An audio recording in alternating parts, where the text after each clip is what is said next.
পশ্চিমবঙ্গ বিধানসভা নির্বাচনে প্রথমবারের মতো জয় পাওয়ার পর মুখ্যমন্ত্রী কে হবেন তা নিয়ে জোর আলোচনা চলছে ভারতের প্রধান ডানপন্থী রাজনৈতিক দল বিজেপির ভিতরে।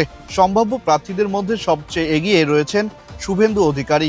এছাড়াও তালিকায় রয়েছেন শ্রমিক ভট্টাচার্য এবং অগ্নিমিত্রা পাল।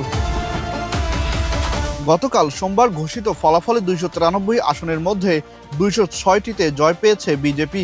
অন্যদিকে মমতা বন্দ্যোপাধ্যায়ের নেতৃত্বাধীন তৃণমূল কংগ্রেস পেয়েছে মাত্র 81টি আসন। ভবানীপুর আসনে মমতাকে পরাজিত করে আলোচনায় কেন্দ্রে উঠে এসেছেন শুভেন্দু অধিকারী। দলীয় নেতাদের মতে মুখ্যমন্ত্রীর পদের জন্য তিনি সবচেয়ে শক্তিশালী প্রার্থী। একজন সিনিয়র বিজেপি নেতার মন্তব্য করে বলেছেন, মমতাকে দুবার পরাজিত করার কারণে অধিকারীকে পুরস্কৃত করা হতে পারে।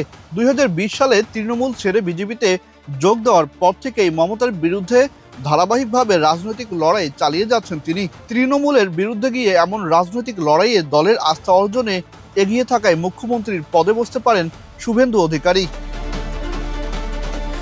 অন্যদিকে অগ্নিমিত্রা পালও আলোচনায় রয়েছেন।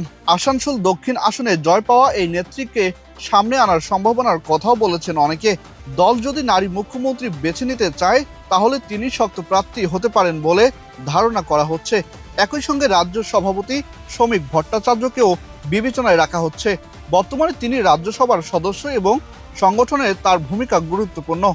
এখন শুধু অপেক্ষার পালা, কে হবে পরবর্তী মুখ্যমন্ত্রী।